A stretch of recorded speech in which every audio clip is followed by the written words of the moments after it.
కూటమి ప్రభుత్వ పాలనలో వైఎస్ఆర్సీపీ కార్యకర్తలపై అక్రమ కేసులు నమోదవుతున్నాయి. కోడిని చంపారని ఇద్దరు వైఎస్ఆర్సీపీ కార్యకర్తలపై తిరుపతి ఈస్ట్ పిఎస్లో కేసు నమోదైంది. డిసెంబర్ 21 వైఎస్ జగన్ పుట్టినరోజు సందర్భంగా కోడిని కోసి రక్తాభిషేకం చేశారంటూ కేసు నమోదు చేశారు పోలీసులు. అంతేగాక వారిపై బిఎన్ఎస్ సెక్షన్స్ కింద ఎఫ్ఐఆర్ నమోదు చేశారు. నలందల బాలసుబ్రహ్మణ్య రెడ్డిని A1గా, అమ్ముగుంట భువన్ కుమార్ను A2గా చేర్చారు.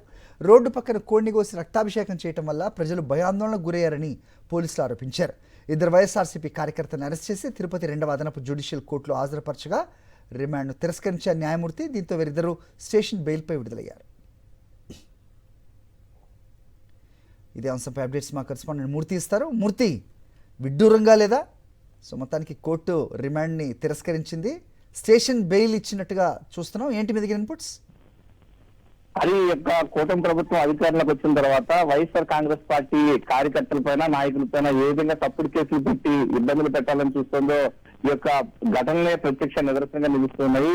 గత నెలలో వైఎస్ జగన్మోహన్ రెడ్డి రాష్ట్ర మాజీ ముఖ్యమంత్రి, వైఎస్ఆర్ కాంగ్రెస్ పార్టీ అధినేత వైఎస్ జగన్మోహన్ రెడ్డి పుట్టినరోజు సందర్భంగా ఈ యొక్క వైఎస్ఆర్ కాంగ్రెస్ పార్టీ అభిమానులు ఏదైతే ఒక కోడిని కోసారన్నటువంటి ఒక కారణంతో ఈ యొక్క తిరుపతిలో ఈస్ట్ పోలీస్ స్టేషన్ లో కేసు నమోదు చేశారు. ఈ యొక్క ఘటనకు సంబంధించి భవన్ ను బాలసుబ్రహ్మణ్య రెడ్డి అనేటువంటి ఇద్దరు వైఎస్ఆర్ కాంగ్రెస్ పార్టీ సంబంధించి కట్టకిందపల్లి వైఎస్ఆర్ కాంగ్రెస్ పార్టీ కార్యకర్తలపైన కేసు నమోదు చేశారు.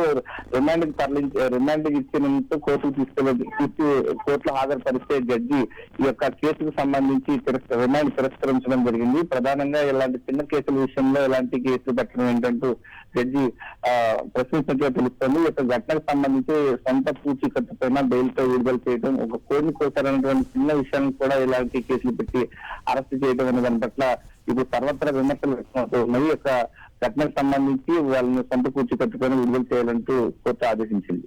ఓకే మూర్తి.